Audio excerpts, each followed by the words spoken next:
Bem-vindo ao canal Total Audiolivros. A interpretação dos sonhos de Sigmund Freud. Capítulo 6. Consideração à representabilidade. Ocupamo-nos até agora com a investigação dos meios pelos quais os sonhos representam as relações entre os pensamentos oníricos. No curso dessa pesquisa, porém, tocamos mais de uma vez no tópico adicional da natureza geral das modificações por que passa o material dos pensamentos do sonho para fins de formação de um sonho. Aprendemos que esse material, despojado em grande parte de suas relações, é submetido a um processo de compressão, enquanto que, ao mesmo tempo, os deslocamentos de intensidade entre seus elementos promovem necessariamente uma transposição psíquica dos valores do material. Os deslocamentos que examinamos até agora mostraram consistir na substituição de alguma representação particular por outra estreitamente associada a ela em algum aspecto, e foram utilizados para facilitar a condensação, na medida em que, por meio deles, em vez de dois elementos, um único elemento intermediário comum a ambos penetra no sonho. Ainda não nos referimos a nenhum outro tipo de deslocamento. As análises nos mostram, contudo, que existe uma outra espécie, e que ela se revela numa mudança da expressão verbal dos pensamentos em causa.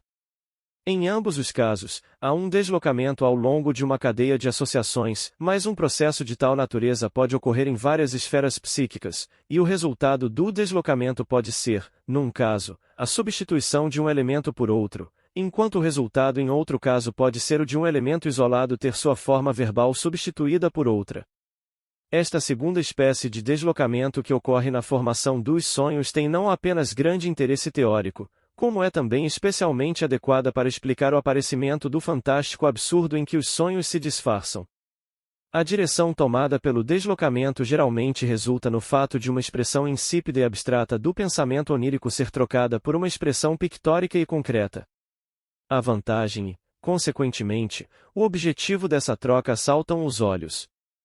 Uma coisa pictórica é, do ponto de vista do sonho, uma coisa passível de ser representada, pode ser introduzida numa situação em que as expressões abstratas oferecem à representação nos sonhos o mesmo tipo de dificuldades que um editorial político num jornal ofereceria a um ilustrador.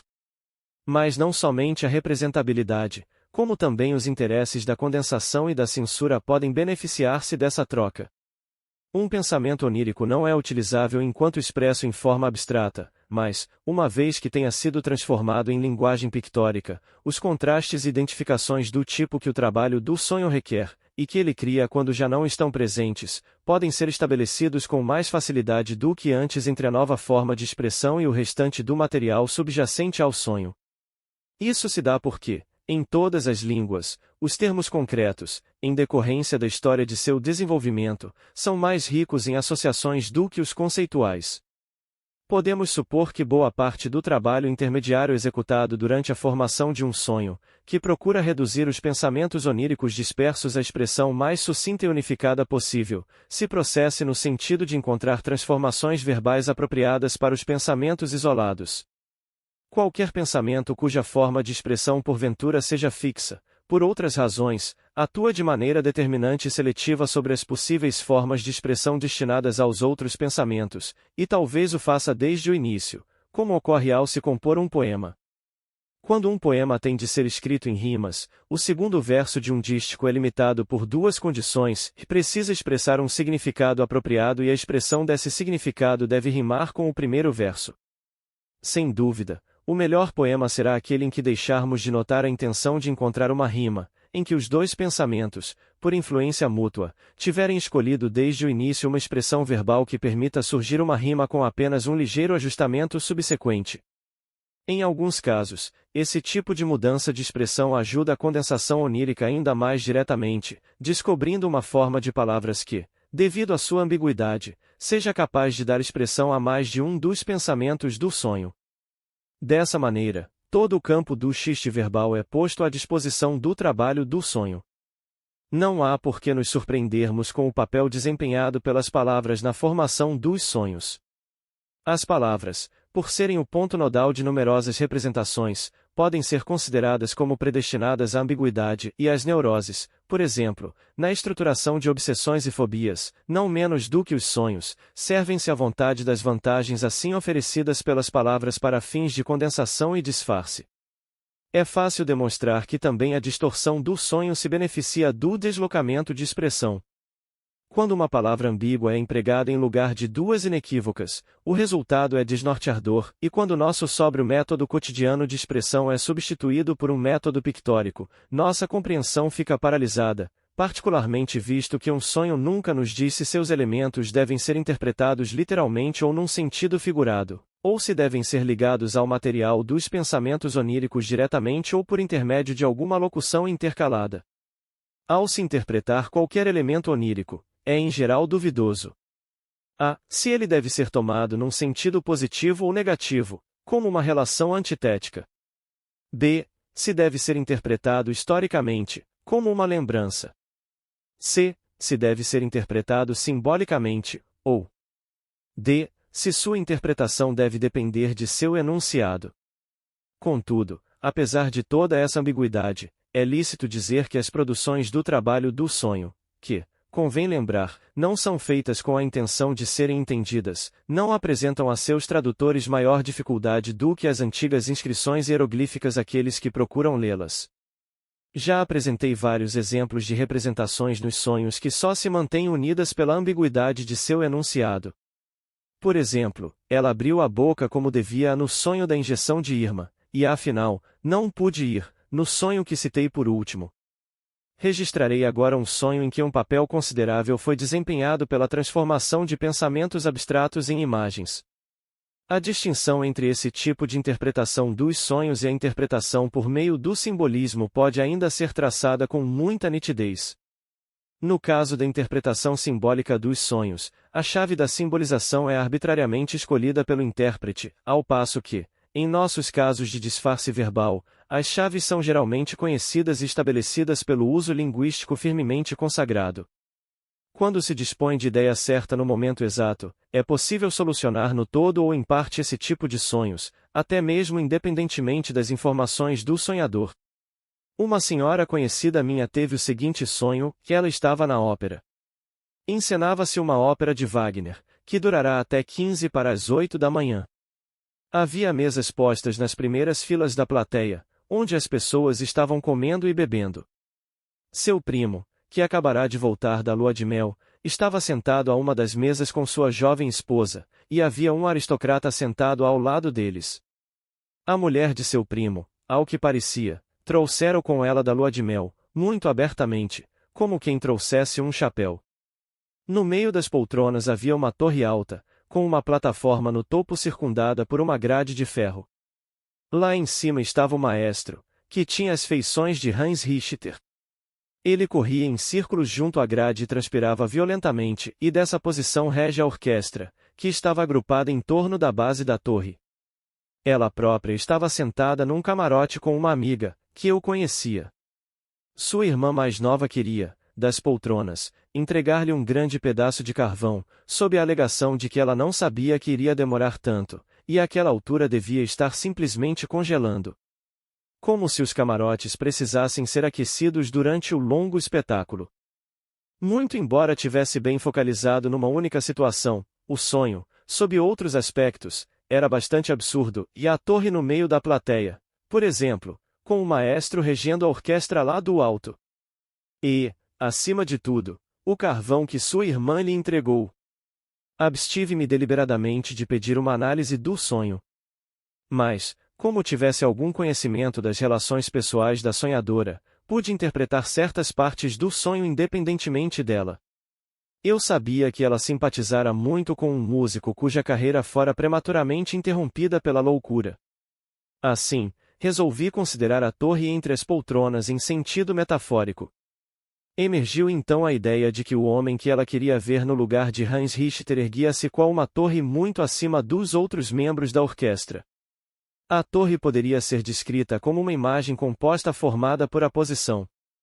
A parte inferior de sua estrutura representava a grandeza do homem, a grade do topo, por trás da qual ele corria em círculos como um prisioneiro ou um animal enjaulado, o que era uma alusão ao nome do infeliz, representava seu destino final. As duas ideias poderiam ter se reunido na palavra Anahentur. Tendo assim descoberto o modo de representação adotado pelo sonho, poderíamos tentar utilizar a mesma chave para solucionar seu segundo aparente absurdo, o carvão entregue à sonhadora por sua irmã. Carvão a devia significar a amor secreto. Quem feuer, quem Nicole. Cambrenen em sois. Aus wie im Liebe. Von der niemand nichts weiß. Ela própria e sua amiga tinham ficado solteiras alemão a sitzen geblieben, literalmente, ficado sentadas. Sua irmã mais nova, que ainda tinha perspectivas de casamento, entregou-lhe o carvão por não ter sabido que iria demorar tanto. O sonho não especificava o que demoraria tanto. Se isso fosse uma história, diríamos a encenação, mas, como se trata de um sonho, podemos tomar a oração como uma entidade independente, decidir que foi empregada de maneira ambígua e acrescentar as palavras até ela se casar. Nossa interpretação do amor secreto é ainda apoiada pela menção ao primo da sonhadora, sentado com a mulher nas poltronas da plateia, pelo romance ostensivo atribuído a esta última.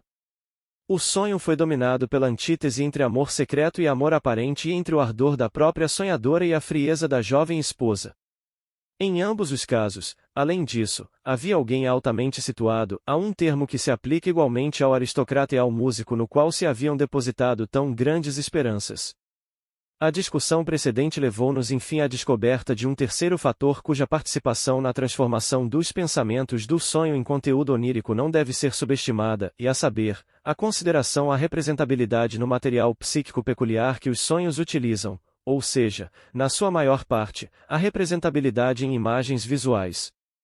Dentre os vários pensamentos acessórios ligados aos pensamentos oníricos essenciais, dá-se preferência àqueles que admitem representação visual, e o trabalho do sonho não se furta ao esforço de remodelar pensamentos inadaptáveis numa nova forma verbal, mesmo numa que seja menos usual, contanto que esse processo facilite a representação e, desse modo, alivie a pressão psicológica causada pela constrição da ação de pensar. Essa vertedura do conteúdo de um pensamento num outro molde pode, ao mesmo tempo, atender às finalidades da atividade de condensação e criar ligações, que de outro modo talvez não se fizessem presentes, com algum outro pensamento. Quanto a este segundo pensamento, ele já pode ter tido sua forma original de expressão modificada, com vistas a juntar-se ao primeiro a meio caminho. Herbert Silberer, 1909, apontou uma boa maneira de observar diretamente a transformação de pensamentos em imagens no processo de formação dos sonhos, é assim, estudar isoladamente esse fator do trabalho do sonho. Quando, achando-se num estado de fadiga e sonolência, ele se impunha alguma tarefa intelectual, verificava que, muitas vezes, um pensamento lhe escapava e em seu lugar surgia uma imagem, que ele então podia reconhecer como um substituto do pensamento. Silberer descreve esses substitutos com o termo não muito apropriado de autossimbólicos. Citarei aqui alguns exemplos do artigo de Silberer Libidem, 519, 22 e terei oportunidade, em virtude de certas características dos fenômenos em pauta, de voltar a eles posteriormente. Exemplo 1. Pensei em ter de revisar um trecho irregular num ensaio. Símbolo. Vi-me aplanando um pedaço de madeira. Exemplo 5. Eu me esforçava por convencer-me do objetivo de certos estudos metafísicos que me propunha fazer. Seu objetivo, refleti, era o esforço de conquistar formas de consciência e camadas de existência cada vez mais elevadas na busca dos fundamentos da existência. Símbolo. Eu estava empurrando uma longa faca por baixo de um bolo, como se quisesse levantar uma fatia. Interpretação. Meu movimento com a faca significava em meu esforço de conquista em questão. Eis a explicação do simbolismo. Vez por outra, cabe a mim nas refeições cortar um bolo e distribuir as porções. Realizo essa tarefa com uma faca longa e flexível, o que exige algum cuidado. Em particular, levantar habilmente as fatias depois de terem sido cortadas traz certas dificuldades. A faca deve ser empurrada cuidadosamente por baixo da fatia, correspondente ao lento esforço de conquista para chegar aos fundamentos. Mas há ainda um simbolismo nessa imagem, pois o bolo do símbolo era um bolo em dobos e um bolo com diversas encamadas e através das quais, ao cortá-lo, a faca tem de penetrar as encamadas da consciência e do pensamento. Exemplo 9. Eu perderá o fio da meada numa cadeia de ideias.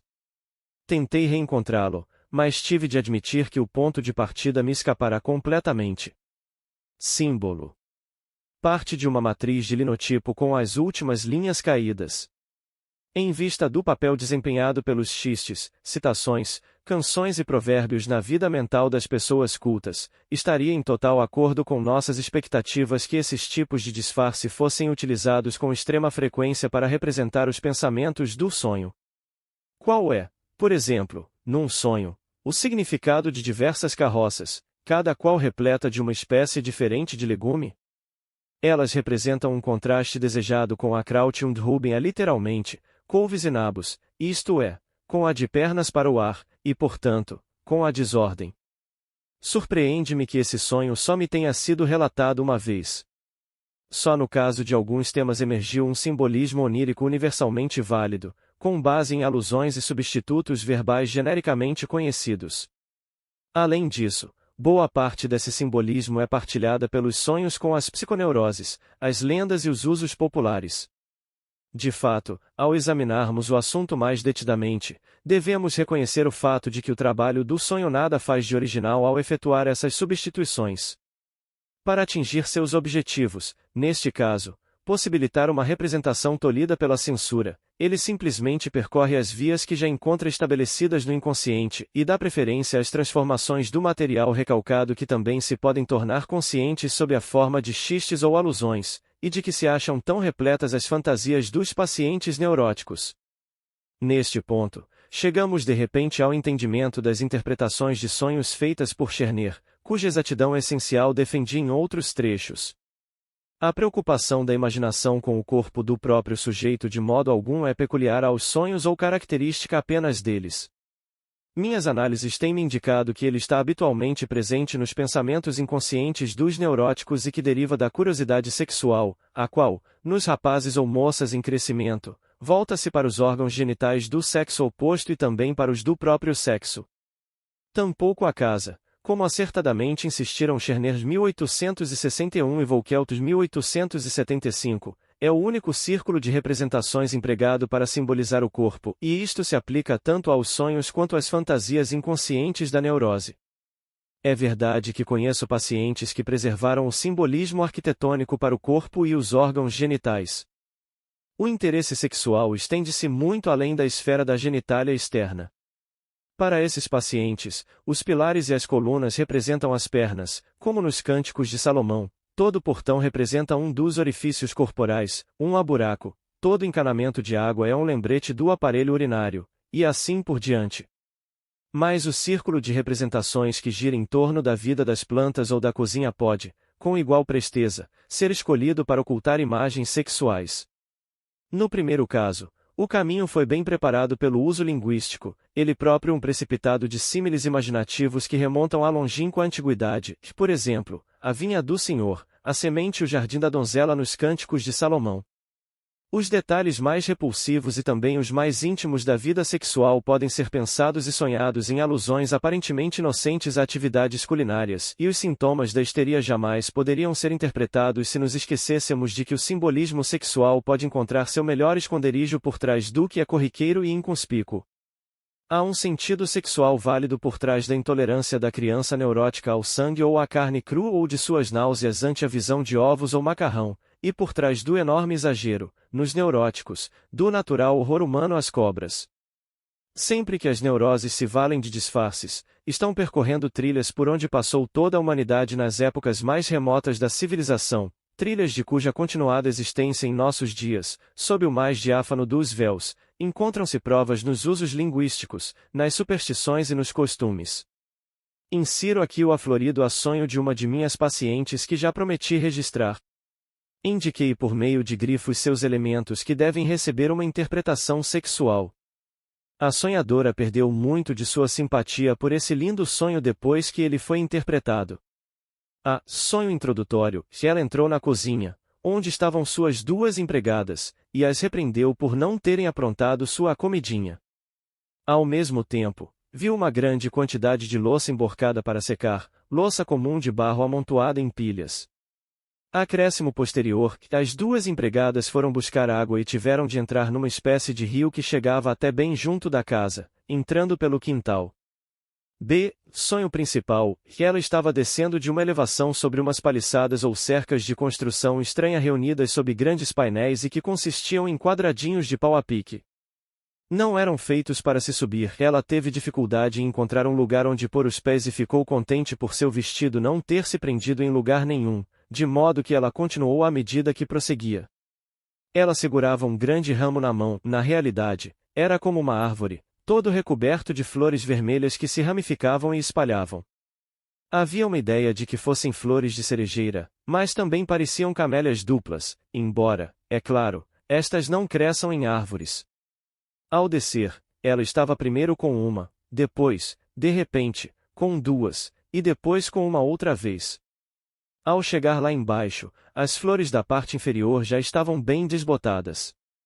Então, depois que já havia descido, ela viu um criado que, sentiu-se inclinada a dizer, estava penteando uma árvore semelhante, ou seja, estava usando um pedaço de madeira para arrancar umas mechas espessas de cabelo que dela pendiam como musgo. Outros trabalhadores haviam cortado ramos semelhantes de um jardim e tinham-nos jogado na estrada, onde ficaram caídos, de modo que muitas pessoas pegaram alguns. Mas ela perguntou se isso estava certo, se poderia pegar um também. Um homem jovem, alguém que ela conhecia, um forasteiro, estava de pé no jardim, dirigiu-se a ele para perguntar de que modo tais ramos poderiam ser transplantados para seu próprio jardim.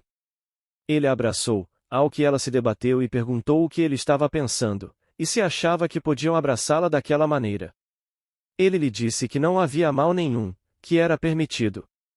Em seguida, disse estar disposto a entrar no outro jardim com ela, para lhe mostrar como era feito o plantio, e acrescentou algo que ela não conseguiu entender bem, seja como for, preciso de 3 jardas, depois ela forneceu esse dado como 3 jardas quadradas, ou 3 braças de terra.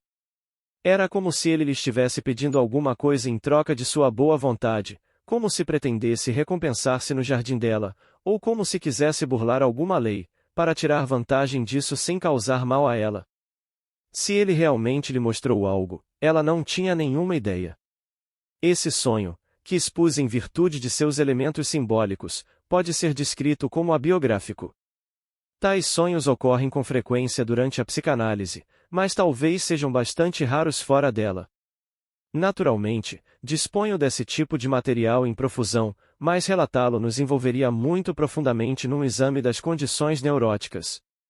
Tudo leva à mesma conclusão, a saber, que não há necessidade de se presumir a operação de qualquer atividade simbolizadora peculiar da mente no trabalho do sonho, mas sim que os sonhos se servem de quaisquer simbolizações que já estejam presentes no pensamento inconsciente, por se ajustarem melhor aos requisitos da formação do sonho, em virtude de sua representabilidade, e também, em geral, por escaparem da censura. Obrigado por visitar o canal Total Audiolivros.